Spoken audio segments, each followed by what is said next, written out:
new game is always a lot of fun. But sometimes getting familiar with the deep lore and the terminology and the mechanics can be a little challenging. Now, I don't struggle too much with fantasy games personally, but when it comes to sci-fi, oh boy. Technobabble makes my brain shut down almost immediately. And sci-fi games are full of technobabble. And even when the technobabble means something, I've still always had a hard time with it. Now, I know I'm not the only one who has this problem. And I also think that when the lore and terminology comes at you too hard too fast, it can really hinder your enjoyment of the story that's being presented. So I decided to make and compile explanations for everything that I thought was underexplained in the main quests, and then put them all in one handy little video, which is this. So that means important terminology, mechanics, and really basic historical context. Not a lot, but enough for you to be able to understand what's going on when. My hope is that this will help increase people's enjoyment of the story because you won't be getting so bogged down in the details. And I think it'll also help with learning new terminology because you'll already have the contextual framework to build upon. But even I have to admit that my explanations are basically useless if you don't have a means to play the game. Which is why I'm excited to be partnering with Red Magic's 11 Air gaming phone. Because this little bundle of technological marvels is about as sci-fi as a phone gets without being a hologram. And I'm not kidding either. This thing's got processing power up the wazoo. Because Red Magic stuffed not one, but 2 CPUs into this baby. The Snapdragon 8 Elite takes care of your phone's normal operations, while the Red Core R4 exclusively handles your games. And I cannot stress how much of a difference this makes when it comes to game performance, and it's especially noticeable when playing games like Arknights Endfield. Because Endfield has some really intense hardware requirements that even a lot of gaming PCs struggle to meet, but the Red Magic 11 Air can handle it no problem. Plus, the 11 Air's ultra-bright, high-resolution edge-to-edge OLED display really lets Enfield's graphics shine, and those dual high-performance speakers are so slick that unless you're in a public space,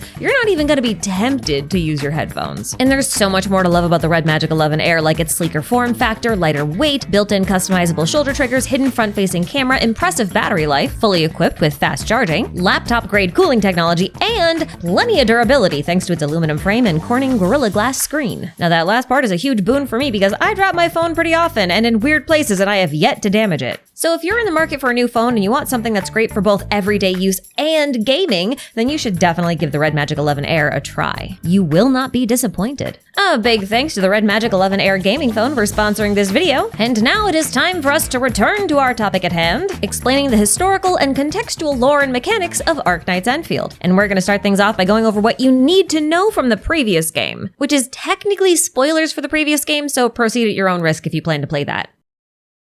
Over 13,000 years ago, there existed a race of technologically advanced spacefaring humanoids called the Predecessors. And when I say technologically advanced, I mean it. They could pull off incredible feats like controlling the orbit and rotational speed of entire planets. And they even created these incredible hibernation chambers called sarcophaguses that could heal and prolong the body's lifespan through cellular regression. But despite their vast knowledge and technology, the Predecessors were almost completely annihilated overnight by a mysterious cosmic entity known only as the Observers. And just so you're aware, next to nothing is known about these Observers except that they possess the miraculous ability to literally delete whatever they like from the universe. And I do mean that literally. When they attempt to annihilate or destroy something, they don't make it explode or crunch things into a black hole, they just negate the existence of their chosen target. The process is swift, silent, and so thorough that nothing detectable remains after the negation. And no one in or out of the games knows how this negation process works, and that includes the Predecessors. And without knowing how the negation worked, they had no means to defend against it. So without a means to counter the Observer threat, the Predecessors fled their homeworld and ended up on Talos II,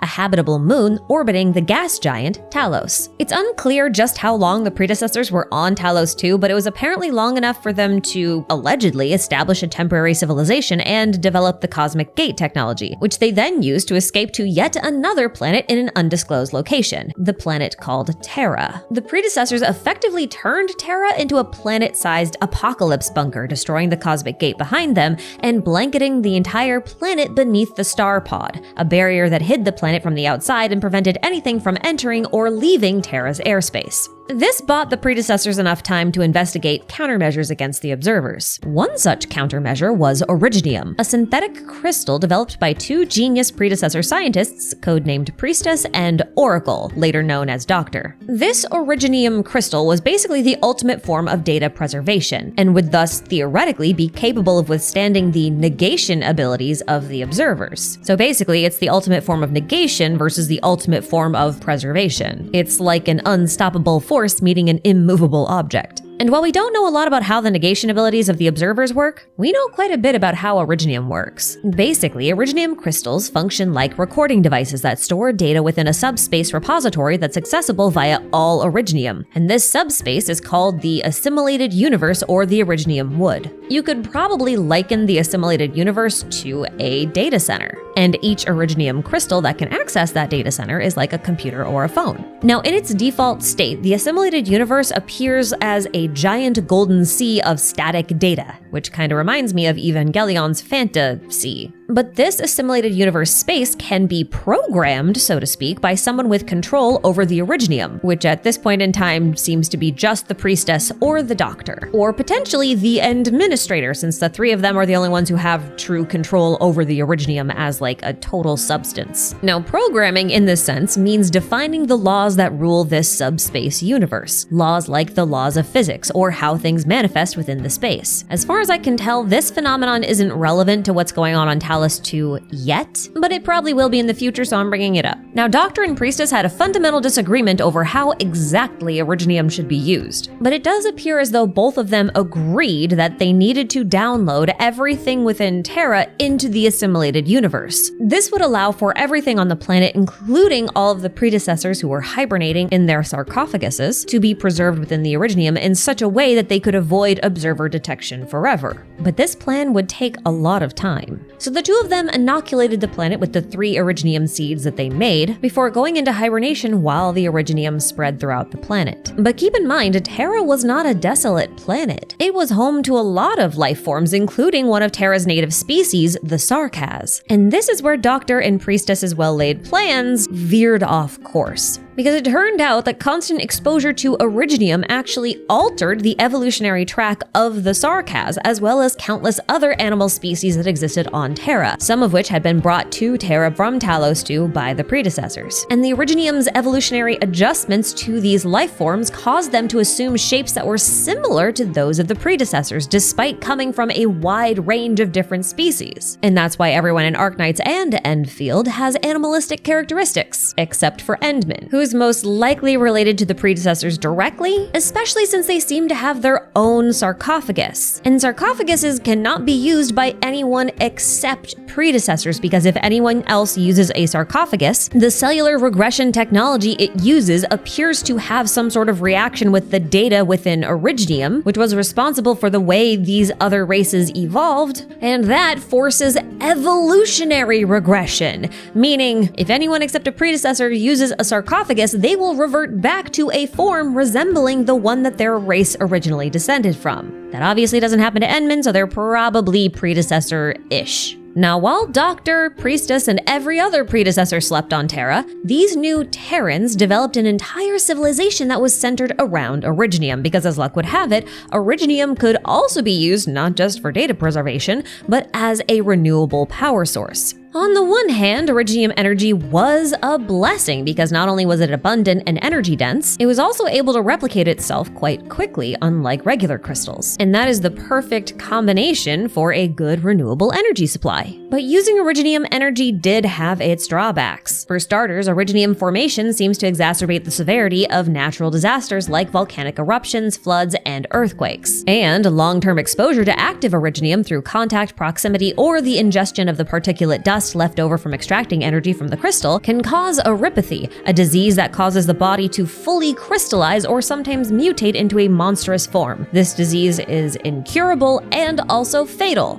And in the same way Originium burned for energy turns into a fine particulate dust, those infected with Oripathy also have their crystallized bodies dissolve into that fine particulate dust upon their death. And anyone who ingests that fine particulate dust runs the risk of developing Oripathy themselves. In other words, it's highly contagious and this is how it spreads. For that reason, Terrans were really afraid of those who were infected with Oripathy, and that fear led to a lot of discrimination and poor treatment. But that's not the case on Talos II, because on Talos II, Oripathy is treatable with medicine, allowing the infected to lead more or less normal lives. Their condition is still terminal, and they will eventually, upon their death, turn into that fine particulate dust, but because the disease is under control, you can also sort of predict and control the circumstances of the infected returning to dust, so to speak. That way you reduce the chances of the infection spreading to anybody else. But not everyone exposed to Originium develops Oripathy. In fact, most Terrans and Talosians can actually use Originium as a catalyst for casting a type of magic known as Originium arts. That means having a lot of exposure without contracting Oripathy.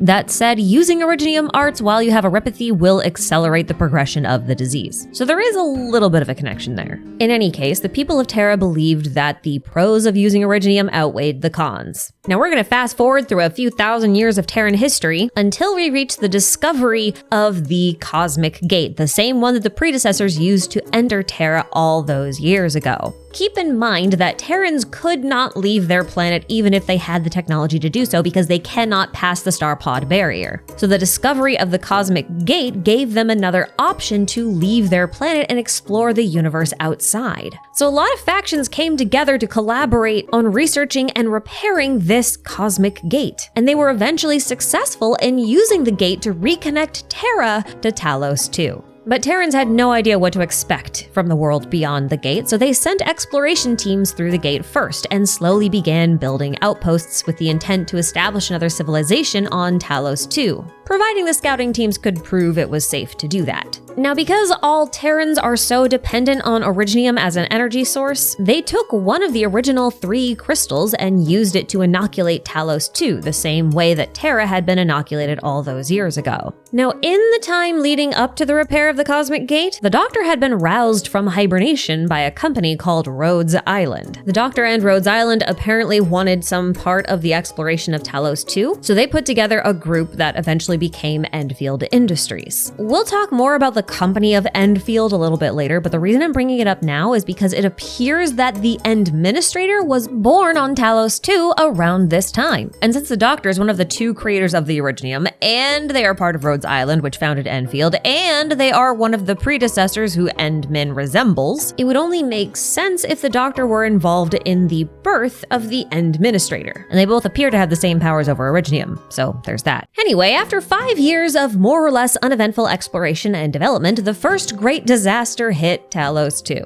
Giant pillars called anchors fell from the sky, each one spawning countless mindless monsters called Aggeloi. They launched a devastating attack against the outposts near the Cosmic Gate in the polar north of Talos II, forcing the Terrans to retreat southward. This attack somehow created an auroral barrier very similar to Terra's star pod that completely engulfed the area around the Cosmic Gate. And just like Terra's star pod, no one could go into the barrier and nothing could come out of it, which meant that the people of Talos II were now completely cut off from the people of Terra. And those still stranded on Talos II now found themselves fighting in a decade-long Aggeloi War. Now, the Aggeloi War had a lot of fallout, but there are 2 incidents that I want to highlight. The first incident was a conflict or battle that occurred towards the end of the war that severely damaged the prime Originium of Talos II. You know, the one that inoculated the whole planet with Originium. And while Endfield Industries did attempt some repairs on the prime Originium,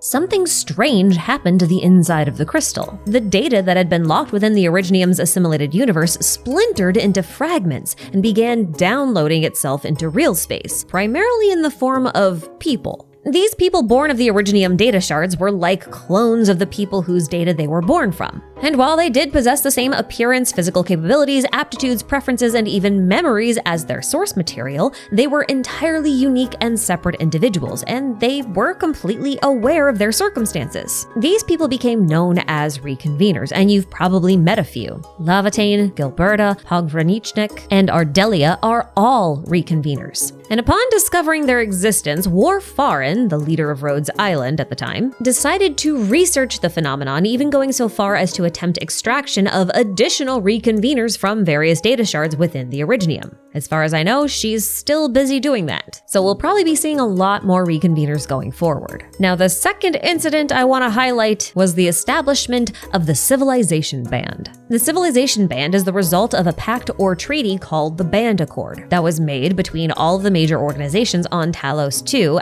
after the Aggeloi War. They make up about 90% of the total population, but the largest organizations that you need to know about in the Civilization Band are the UWST, the TGCC, and HAS. I'd like to touch on each of them briefly, and we're also going to talk about Endfield Industries, because even though they are not one of the big three, they play a very important role and thus deserve an honorable mention. So the United Workers Syndicates of Talos II, or UWST, was established by the first group of organized frontiersmen that arrived on Talos II from Terra. As their name suggests, they are an incredibly large workers union that provides the Civilization Band with the bulk of its machinery, power infrastructure, and workforce for the construction and maintenance of Talos II's outposts and settlements. The Talos II General Chamber of Commerce, or TGCC, is a corporation that focuses on economics, logistics, and supply chains. They boast the largest trucking and transportation operation on Talos II and also function somewhat like a postal service, so settlements across Talos II really rely on them.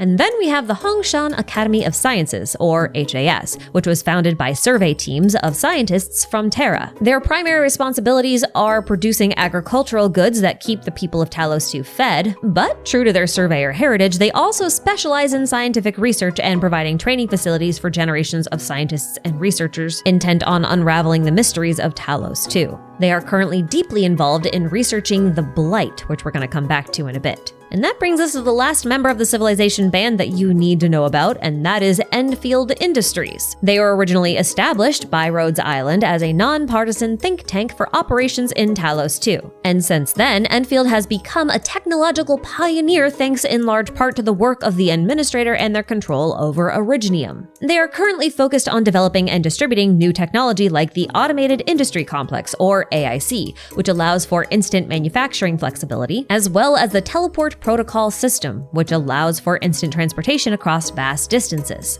Endfield is also a neutral party, so they often play host, moderator, and mediator to the leaders of the aforementioned organizations and basically any other bigwigs within the Civilization Band. Now, these organizations, plus many unmentioned ones, have been working together to build a flourishing civilization on Talos II for the last roughly 140 years. Of course, not everyone is part of the Civilization Band. About 60 years ago, a hero from the Aggeloi War established a massive organization called the Landbreakers, and then launched a rebellious assault against the Civilization Band for reasons unknown. This army of his was defeated, but the legacy of the Landbreakers lives on in three factions: the Pack, the Sand Reavers, and the Bone Crushers. Now, these days, these factions don't share any sort of leadership or have any real affiliation. The only reason they're all still called Landbreakers is because over time, Landbreaker has just become a name that people use to refer to anyone who is not part of the Band Accord. And not all of them are enemies. While not much is known about the Sand Reavers as of yet, the Pack is actually quite friendly with the Civilization Band. In fact, several of them, namely Wolfguard and Rossi, have even joined Endfield Industries in supportive roles. But the Bone Crushers are a little bit more complicated. They're extremely hostile and make use of toxic Blight aerosols produced by Denstacks, which boost their combat capabilities at the cost of their mental faculties. They are currently being led by Neferith, who appears to have some level of control over the Blight the Bone Crushers are so fond of. We know next to nothing about her motives as of right now, so I'm not going to talk about them, but we do know quite a bit about the Blight and where it comes from. But to understand the Blight, you need to understand how reality appears to be structured within Arknights Endfield. Now, do note that I'm basing my explanation off of the work of in-game scientists who may or may not be correct in their assumptions, and there also might be some hints in the previous game that I'm simply not aware of that would explain this a little bit better. So the best I can do is just tell you how I understand it. And this simplistic diagram is how I understand it. So in this context, real space is what we call the current universe where the story takes place, but this universe exists in parallel with another decaying universe that's been dubbed the Ether Side. In between these two universes exists a sort of dimensional corridor or membrane or subspace that keeps them separated. Now, the integrity of this subspace membrane varies greatly depending on time and location. There are some places where the subspace is thicker and other places where it's a lot thinner. Now, the measurement reading of the thickness of that subspace membrane is called depth. In practical terms, depth readings determine how close the ether side is to real space by telling us how deep or thick that subspace membrane really is. So the thinner the subspace membrane is, the lower the depth readings are, and that means that the ether side is closer to real space than it usually is. So the influence of the ether side can be felt within real space in those areas. Now, in some cases, the subspace membrane can actually rupture, which then causes a rift. And areas around these rifts can experience bizarre phenomena like time dilations. These anomalies probably occur because the ether side has its own laws of physics, which are incompatible or at least different from those of real space. That last part is a theory. I don't know that for sure, but it makes sense to me. Now, rifts also allow matter from the ether side to rush into real space, kind of like water rushing out of a hole in a dam. This is a one-way process, as matter from real space does not get sucked into the ether side. And any and all matter that traverses a rift apparently turns into blight. Now, blight can be found in two forms: active blight and static blight.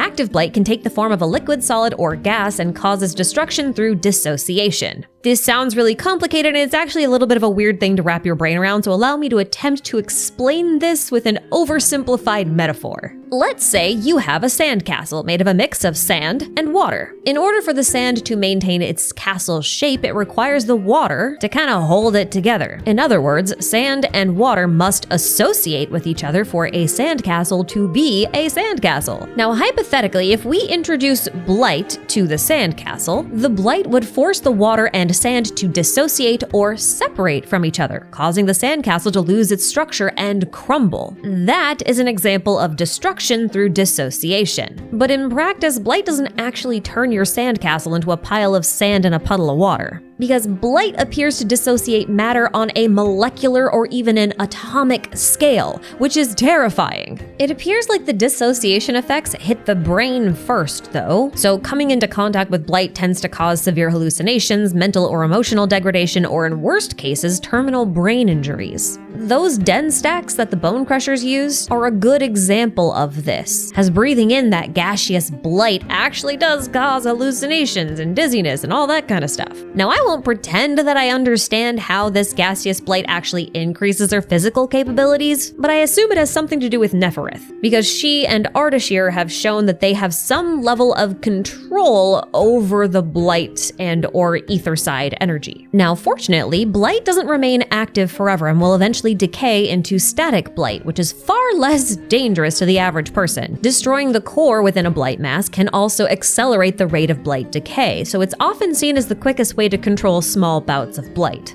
Incidentally, there does appear to be some sort of relationship between the anchors and the blight. After all, they both possess the same type of cores, and they both degrade when those cores are broken. I have more thoughts on this, but we're gonna need a little bit more context, so just set it aside for now. Now, while cores are the most organic way to get rid of blight, there are other blight remediation methods out there, and Xirinite is one of them. Xirinite is a synthetic originium-derived mineral that's capable of converting the liquid state of blight into water. And if you don't mind, I'm gonna speculate a little bit on how and why this works. So blight causes matter to dissociate or break apart, right? While Originium's main ability is assimilation, which means it brings things together. Now, I think when blight meets Originium, there's a sort of battle between a force that dissociates and a force that associates. And in the case of Xirinite, association wins. Or maybe it's just that we can produce so much Xirinite that we can overpower the blight. Either way, I think this process forces the blight to gain a proper structure by making it obey the laws of real space. So why does it become water then? Well, I think it's because water is a universal solvent. Almost everything breaks down in water, so if blight is also something that breaks things down, then it makes sense for it to convert into water. That's my theory, and we'll see how that pans out.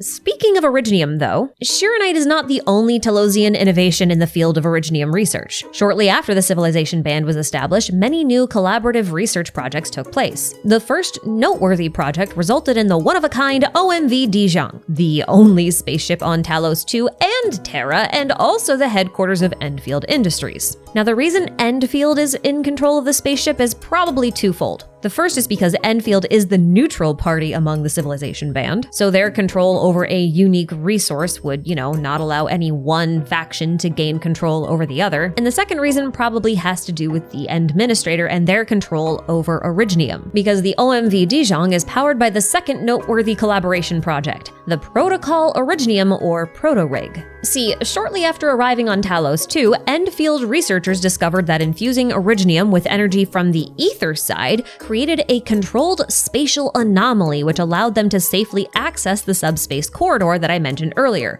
the one separating the ether side and real space. And by using the giant Protocol Originium core on the Dijiang as a sort of control node, they could control a network of smaller Protocol Originium cores, each one connected to the subspace corridor. This allowed people to travel the subspace corridor safely since they could use the Protocol Originium crystals to return to the anchored point within Talos II's spacetime. And the result was effectively teleportation. Now, between Xirinite being able to convert liquid Blight into water and Protocol Originium allowing for the laws of spacetime to bend, I'm certain that the relationship between ether and Originium is far more complex than it appears on the surface, which brings me to the last thing that I want to talk about, which is the Aggeloi. Now, here's the thing about the Aggeloi. They are creations of an anchor, and anchors seem to possess their own Blight cores, which means both anchors and Aggeloi are related to Blight, and thus the ether side. But the Aggeloi are also kind of like biblically accurate angels. Like, in singular terms, they're actually called angelos, which literally means angel, and they descend from the sky via their anchors. They appear to lack any type of free will, which makes them behave almost like machinery. And most curiously of all, Aggeloi